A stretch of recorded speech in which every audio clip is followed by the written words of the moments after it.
what's up? Welcome back to South 10 Beer Reviews. Thanks so much for stopping by. Tonight we've got another review, and this is going to be a beer from Bearded Iris out of Nashville. But before we get into it, just wanted to encourage you to hit that subscribe button at the end of the video if you like what you see. So, as I just said, we have a beer, and we're going to review it. And it comes from Bearded Iris. Bearded Iris is out of Nashville.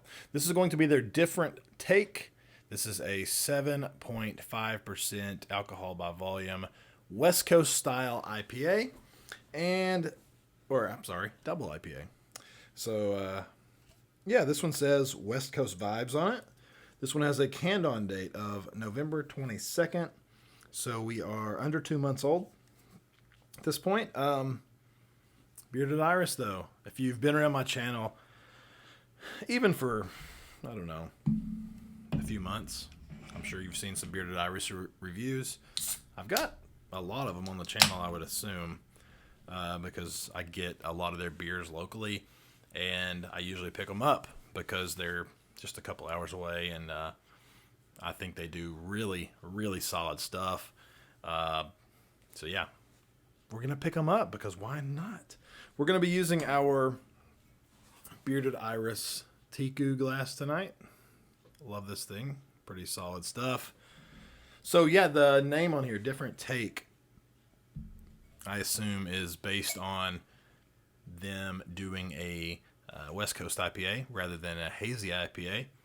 They've done a few beers over the past few years, I guess, where they will, basically hint at, the name will be a hint at them doing something different because they're very well known for their hazy IPAs, but every now and then they'll do something a little different, kind of throw a curveball at you and do a different style. But anyway, let's go ahead and get this in the glass.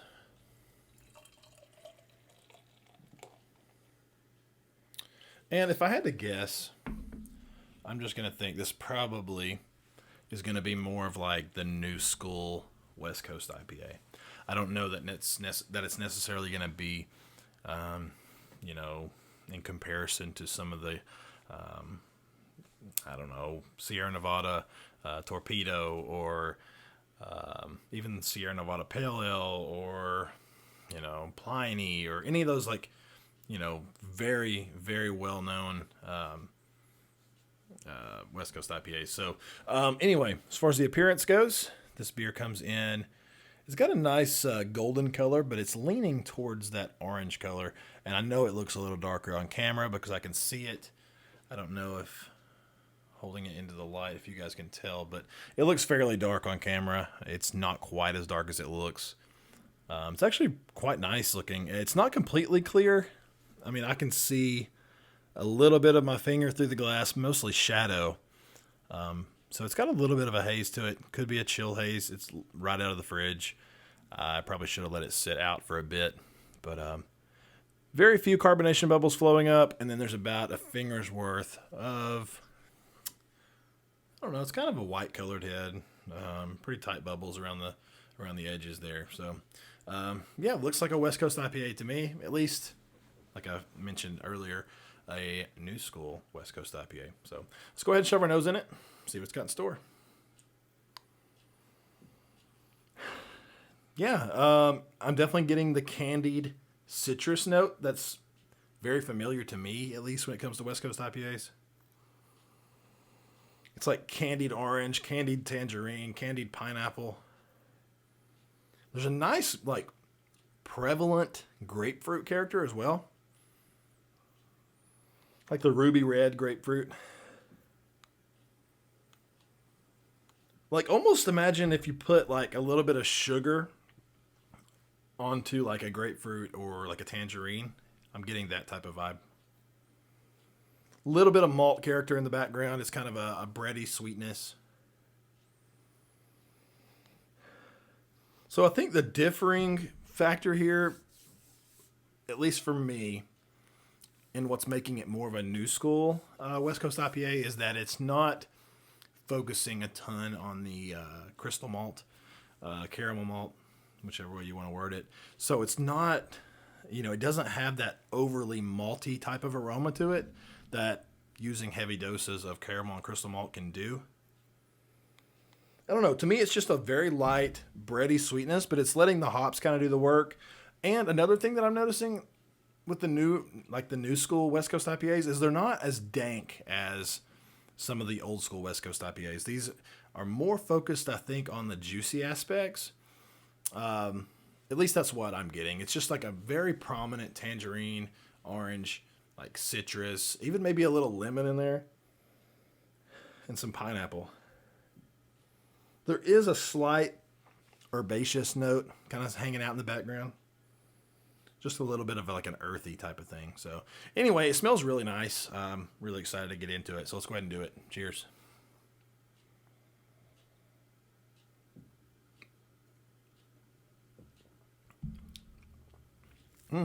Okay. Yeah. Yeah, dude. I love that actually. So immediately greeted with like a nice big pop of bitterness in there. That big pop of bitterness is very much, it's like, I don't want to say it's huge bitterness. It's not. It's just a nice pop, like a nice pleasant surprise of bitterness. But it's accompanied with like, those same notes of the orange, tangerine, and the grapefruit. But it comes across, just like I mentioned on the nose, it's that sweet, candied, sugar on the fruit type thing. It's like a nice candied type of citrusy flavor. Not as much pineapple as I was getting on the nose, but it does have a nice dose of the tangerine, orange, and the grapefruit.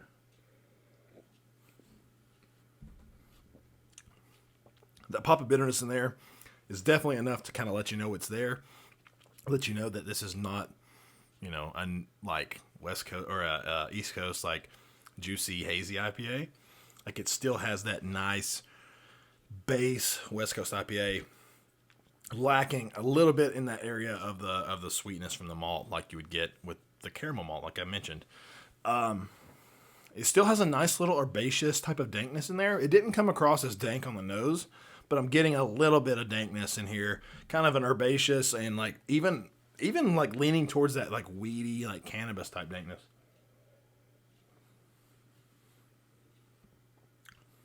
Slight bit of pine on the back end as well. Kind of comes across. It's on the finish, I guess you could say. Like it's like a piney, earthy bitterness. It does linger a bit, so not quite as dry as some of the classic West Coast IPAs. Though, don't let that sway you. It is still dry. It's just a little bit more sweetness that kind of lingers than what you're used to. A lot of the old school West Coast IPAs are known for being just bone dry. But yeah, this is very pleasant, very enjoyable. I think it's a great take on the new school West Coast style. 7.5%. You're not getting any of that alcohol.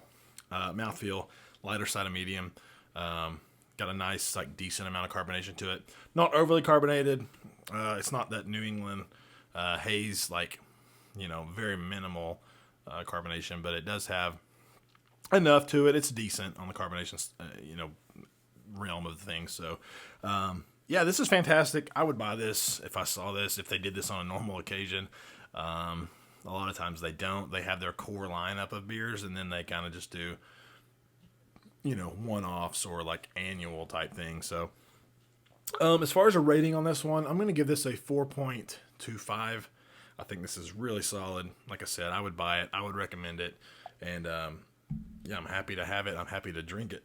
I'm looking forward to finishing it. So hopefully you guys enjoyed the video. If you did, leave a like and a comment. Let me know what you think. Would love to hear from you. And if you like what I'm doing, hit that subscribe button. And we will see you in the next review.